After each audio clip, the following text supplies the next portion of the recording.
Talbot foi um jogador de futebol americano que venceu junto com o time de Dallas o campeonato mais famoso do mundo de futebol americano, Super Bowl, em 1971. E o técnico Landry dele, quando entrou no time, fez com que ele saísse da posição oficial dele para se tornar um quarterback. Ele deu direções durante todos os jogos do que o Roger deveria ou não deveria fazer, mesmo ele não estando jogando na posição dele. E um depoimento do Roger depois do campeonato ter sido vencido conta que na cabeça dele passou muito orgulho e muitos pensamentos de que ele deveria sair do time para ir para um time onde ele pudesse mandar. Ele disse: eu me vi lutando contra a obediência, mas uma vez que eu aprendi a obedecer, eu percebi que isso proporcionava harmonia, realização e principalmente vitória. Amém.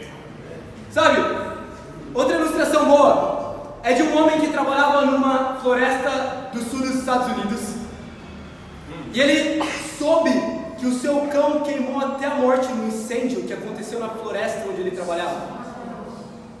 O homem conta que ele havia deixado o cão dele debaixo de uma árvore, junto com a comida dele, a janta que ele ia ter no mesmo dia de trabalho quando ele voltasse para cá.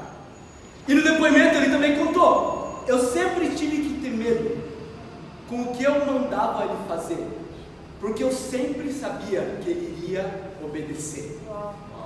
Então, mesmo com o fogo se aproximando, o cão não saiu em nenhum momento do local onde ele tinha sido deixado. Por isso ele morreu queimado. Sabe, será que hoje nós somos as pessoas que estaríamos dispostos a morrer para continuar sendo obediente à palavra de Deus? Será que nós somos essas pessoas que impactaríamos o mundo por querer obedecer a palavra de Deus a qualquer custo? O título da nossa aula essa manhã: o máximo de obediência. O máximo de obediência. Sabe, como igreja, nós precisamos aprender a apreciar a obediência. Abram comigo em Filipenses capítulo 2.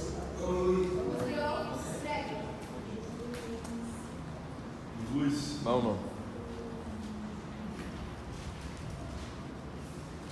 Filipenses capítulo 2, versículo 5. A Bíblia diz: seja a atitude de vocês a mesma de Cristo Jesus, que embora sendo Deus, não considerou que o ser igual a Deus era algo a qual devia apegar-se. Mas ele esvaziou-se a si mesmo, vindo a ser servo, tornando-se semelhante aos homens, e sendo encontrado em forma humana, humilhou-se e foi obediente até a morte, e morte de cruz. Por isso Deus o exaltou à mais alta posição e lhe deu o nome que está acima de todo nome. O mundo acredita que obedecer é basicamente se humilhar e se rebaixar, mas nós, como discípulos, nós temos a convicção que obedecer é nos levantar para Deus, amém? Amém? É isso que Jesus fez. Ele se humilhou inicialmente para poder obedecer, e o que Deus fez com ele? Levantou ele à posição mais alta que qualquer homem poderia estar. Não é inspirador isso? Sim. Nosso primeiro ponto: obediência produz união. Hoje nós vamos começar o nosso estudo da série de João, amém? O Evangelho de João. Abram comigo em João capítulo 1. Vamos lá, Luiz. Vamos, irmão. Vamos lá.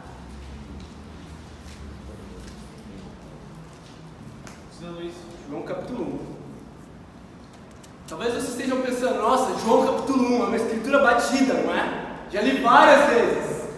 Não é assim que discípulos pensam sobre a Bíblia. Amém. Ela nunca é batida. Amém. Muito bom.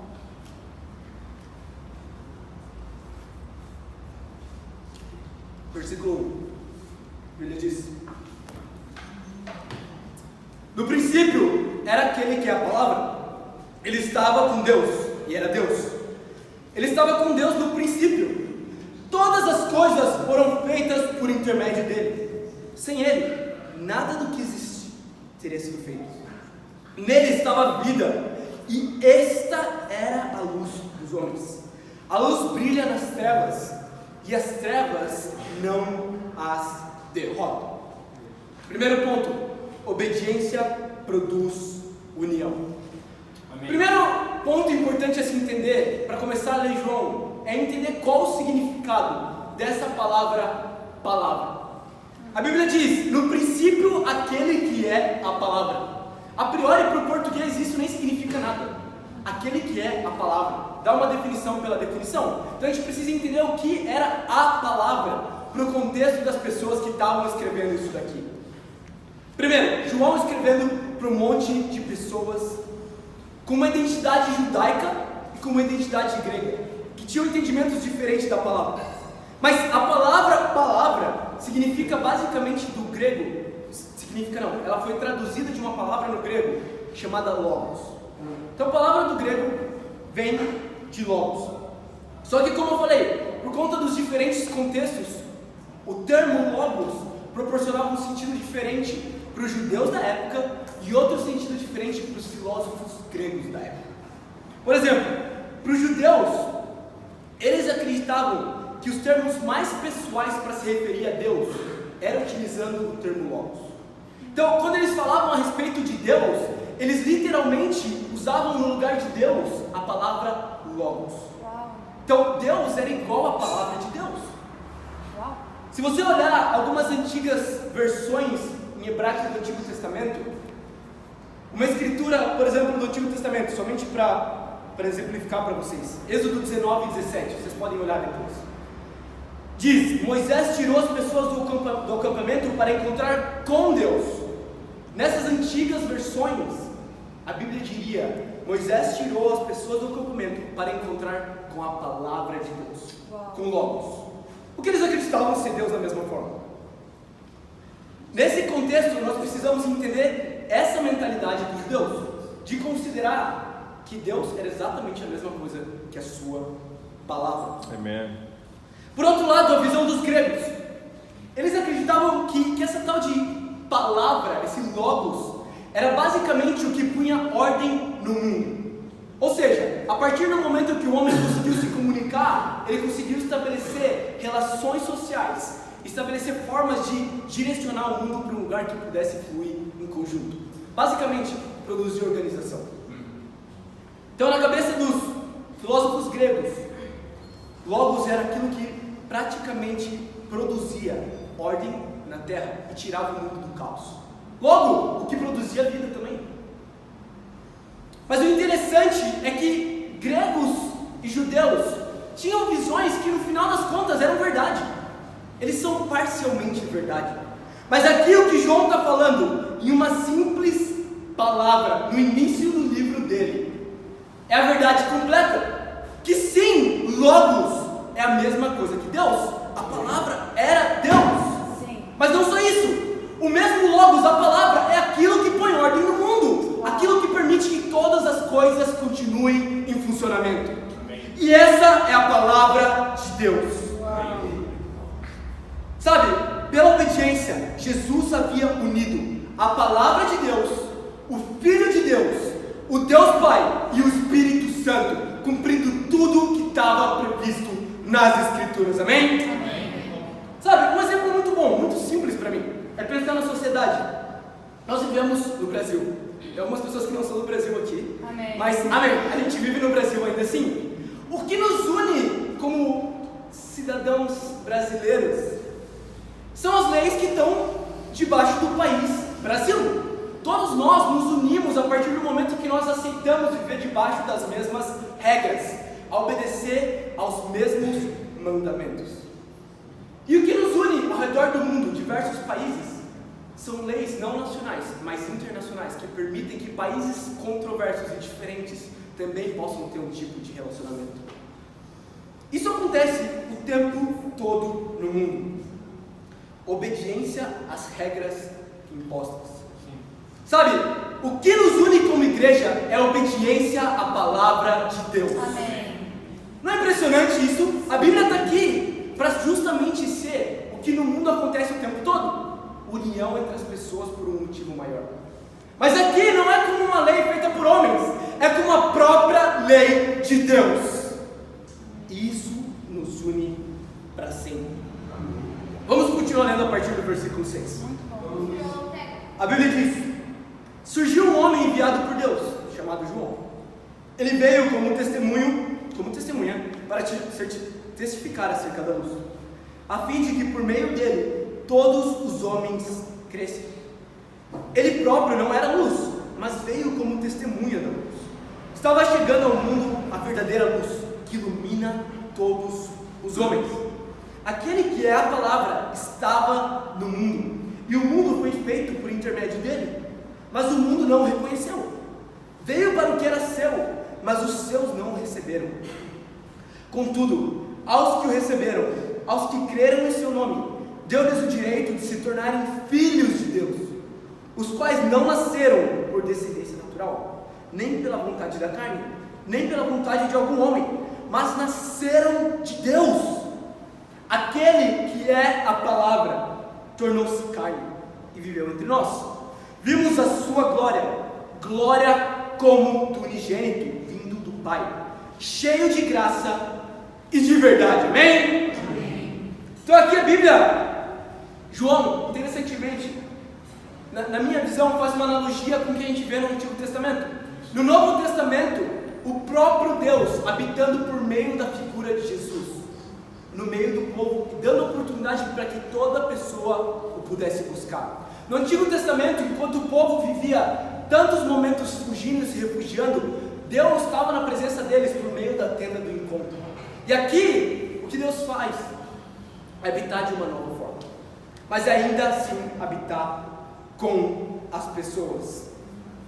Mas o interessante é que no versículo 14, ele fala: Jesus veio cheio de graça e verdade. E é impressionante ler essa escritura, porque graça e verdade é justamente o lema da nossa universidade na igreja. Amém. Então, para quem não sabe, nós temos uma universidade, a ICCM, não é? Sim. Que por coincidência voltou às aulas desse semestre. Amém. Ontem, amém? Amém. Então tem alunos de ICCM aí? Sim! Vamos à ICCM. E no ICCM, o que os alunos aprendem, o que nós aprendemos como discípulos, é que Jesus é cheio de graça e verdade. O que significa isso? Jesus veio para mudar, basicamente, tudo que tinha anteriormente, no sentido de ter que seguir leis para poder ser salvo. Mas ao mesmo tempo, Jesus trouxe uma verdade que é irrevogável, que não pode ser negada, e que se você entende a graça dele, ao mesmo tempo, você segue a verdade dele. Nosso segundo ponto: obediência produz humildade. Versículo 15. Vocês estão comigo, igreja? Sim, vamos lá, Luiz. Versículo 15, a Bíblia diz: João dá testemunho dele. Eles clamam: este é aquele de quem eu falei, aquele que vem depois de mim é superior a mim, porque já existia antes de mim. Todos recebemos da sua plenitude graça sobre graça, pois a lei foi dada por intermédio de Moisés. A graça e a verdade vieram por intermédio de Jesus Cristo. Ninguém jamais viu a Deus, mas o Deus unigênito, que está junto do Pai, o tornou conhecido. Então aqui João está basicamente reforçando a ideia de que, primeiro, Jesus era superior a ele. Então João é extremamente humilde. Eu estou aqui para trazer uma mensagem, mas nada do que eu estou falando se trata sobre mim. Se trata sobre alguém que é maior do que eu e veio antes de mim. E novamente ele reforça que antigamente a lei tinha vindo por meio de Moisés, mas agora Jesus, de forma radical, tinha produzido uma tremenda mudança, de maneira que graça e verdade era como o povo de Deus deveria. Vamos continuar lendo no versículo 19. A Bíblia diz: este foi o testemunho de João, quando os judeus de Jerusalém enviaram sacerdotes e levitas para lhe perguntarem quem ele era. Ele confessou e negou, declarou abertamente: não sou o Cristo. Perguntaram: então, quem é você? É Elias? Ele disse: não sou. É profeta? É o profeta? Ele respondeu: não. Finalmente perguntaram: quem é você? Dê-nos uma resposta para que levemos aqueles que nos enviaram. Que diz você acerca de si próprio? João respondeu com as palavras do profeta Isaías: eu sou a voz do que clama no deserto. Façam um caminho reto para o Senhor. Alguns fariseus que tinham sido enviados interrogaram: então por que você realiza, se não é o Cristo, nem Elias, nem o profeta?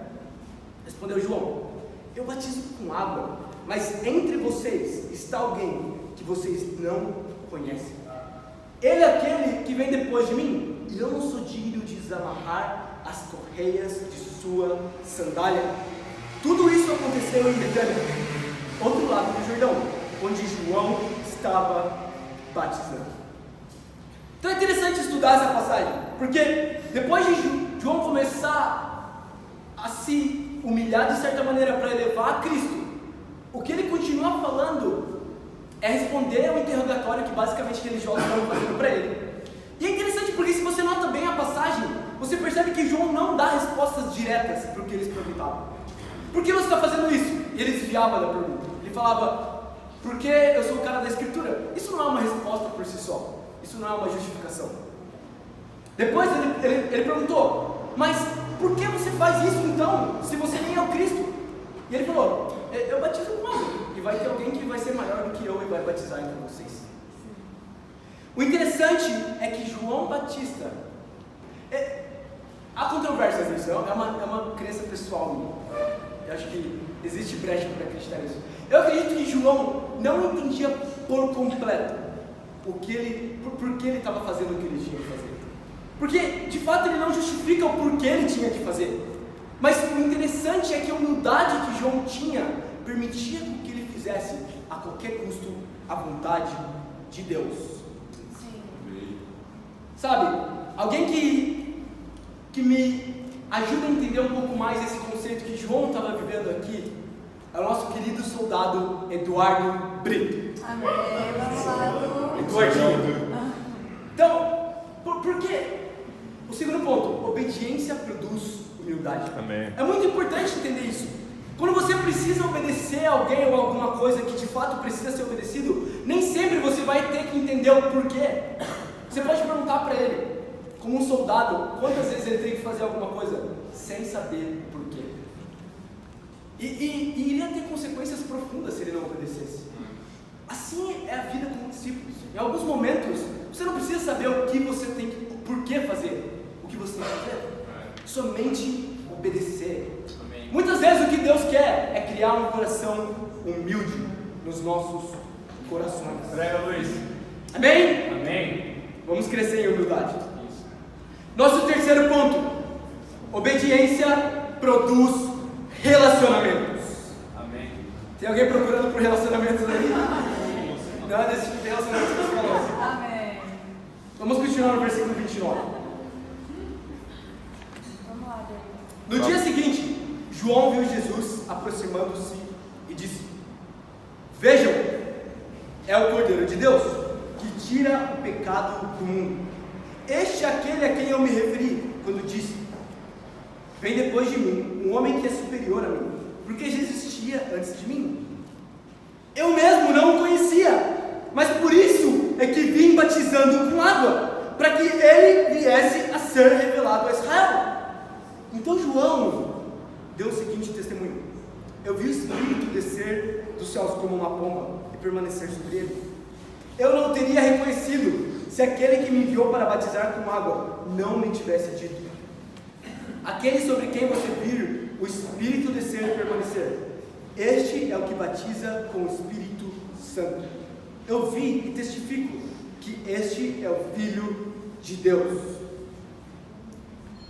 Interessante, porque na verdade o que eu falei que era somente uma suposição no início, aqui é uma conclusão. No versículo 31, João Batista diz: eu não o conhecia, mas por isso mesmo é que eu vim batizando com água. Amém. Aqui a gente aprende um conceito muito importante. Algumas pessoas pensam: eu preciso conhecer muito a Deus e estar num relacionamento muito profundo com Deus para fazer coisas grandiosas para Ele. Mas na verdade é o inverso disso. Você faz coisas grandiosas para Deus, para conhecer mais de Deus. Uau, muito bom. João diz, eu não sei quem é Jesus. Provavelmente ele nem imaginava como era a face de Jesus. Provavelmente ele nem imaginava como ele era. Mas o que ele diz? Eu não conhecia, e por isso mesmo que eu me esforcei ainda mais para batizar, para que o mais rápido possível ele fosse revelado a Israel. E assim o mundo pudesse conhecer a ele. Sabe, o melhor exemplo para mim nesse quesito é a minha querida noiva Maria Luísa. Amém. Então não era sobre esse tipo de relacionamento que eu estava falando, mas ainda assim serve como um exemplo. Amém? Então é importante entender que como discípulos nós entendemos o conceito de relacionamento que Deus nos ensina entre homem e mulher. Um namoro, um relacionamento puro diante dos olhos de Deus. Em que sim, há uma conexão super profunda, que envolve tudo que você pode imaginar dentro do contexto do casamento. Amém. Então na igreja, nós fazemos assim, todos os namoros na igreja são puros. Amém. Não existe relação sexual, não existe nenhum tipo de toque abusivo, nenhum tipo de coisa além do que deve existir uma grande amizade. Amém. Então, estou muito alegre de casar com a minha melhor amiga.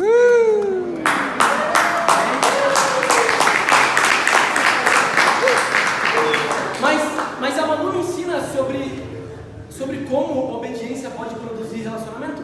Hoje nós só estamos juntos porque a Manu escolheu a qualquer custo obedecer a palavra de Deus. Sabe, obedecer a palavra de Deus é o que produz relacionamento. Relacionamento com Deus. Obedecer a palavra de Deus é basicamente o que te faz poder estar debaixo da presença dele. Amém. Vivendo um relacionamento profundo com Ele. Amém. Mas obediência também é o que produz relacionamentos dentro da igreja. Nós estamos aqui basicamente com muitos relacionamentos, não só relacionamentos de namoro, mas relacionamentos de melhores amigos, amém? Entre homem e homem, entre mulher e mulher. Relacionamentos de discipulado. Pessoas que podem ajudar a gente a lutar a batalha espiritual até o fim.